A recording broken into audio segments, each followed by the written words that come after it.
Obviously, high-level game.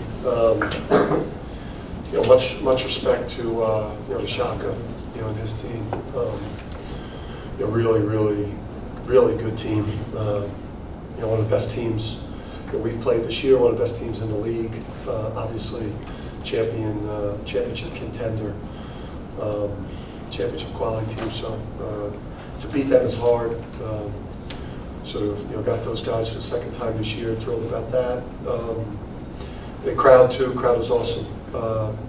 Everyone was here in their seats, and the anthem. That was a cool moment to get energized the crowd a little bit. And I think our guys did a much better job of making plays and engaging the crowd. And it was an unbelievable atmosphere in here. And when you have a crowd like that and energy like that in the building, it's hard to lose at home. So thanks to everyone that showed up today. Proud of our guys. Huge win.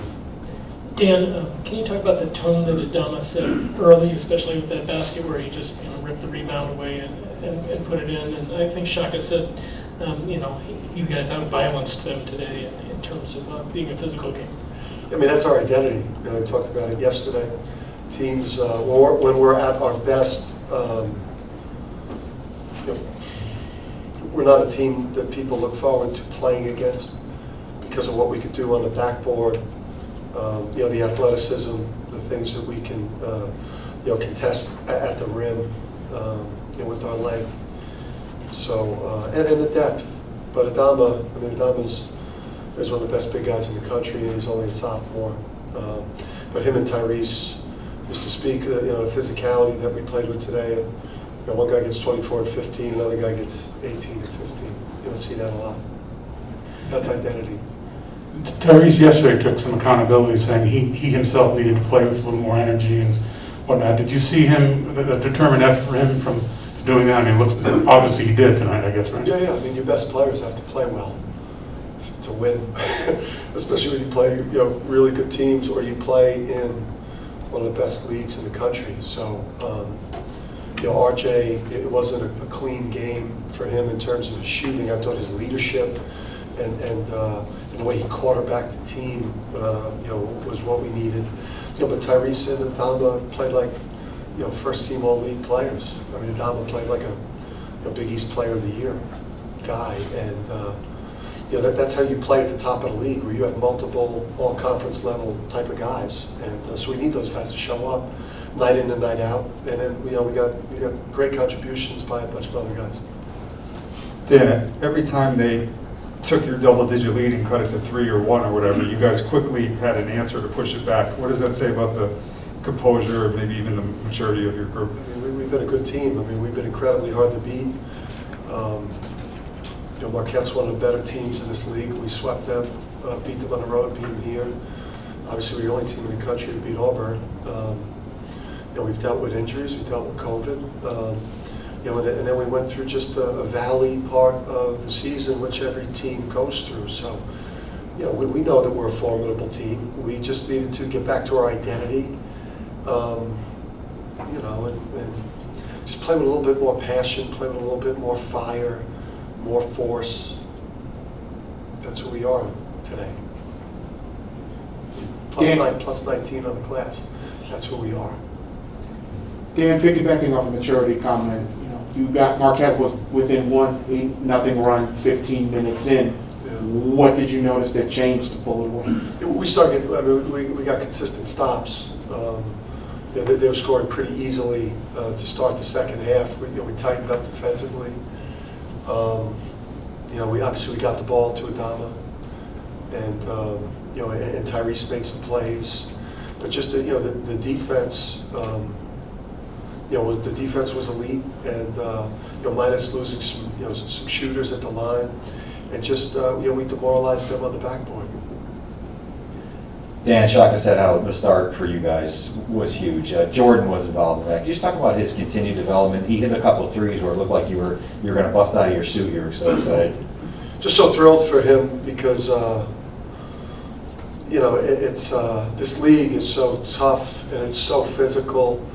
and it's being, you know, refereed, really, really physical. I mean, these games are, you know, really, really, you know, they're bloody, to be honest with you. So, and there's not a lot of freshmen that are, you know, minus maybe Duke, who's got guys that are going to be like the first 2 picks in the draft. There's not a lot of freshmen that play significant roles on like really good teams that are like top 20, top 25. So the fact that he was able to give us 20 minutes, huge 8 points, held up defensively for us.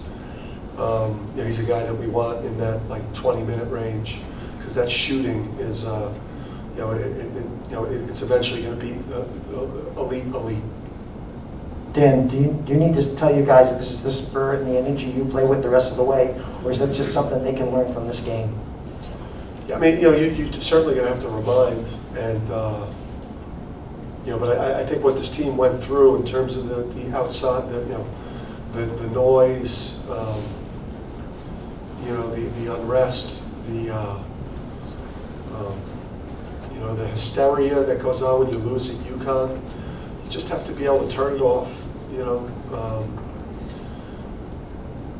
You know, delete your Twitter, you know, like don't go on social, and just focus on what we got to do. We've got to, you know, we're in a great place as a program and as a team to, you know, to have a great last month of the regular season. We have as good a chance as anyone to win the Big East tournament, and we're the type of team that can do damage in March. So we just need to focus on that.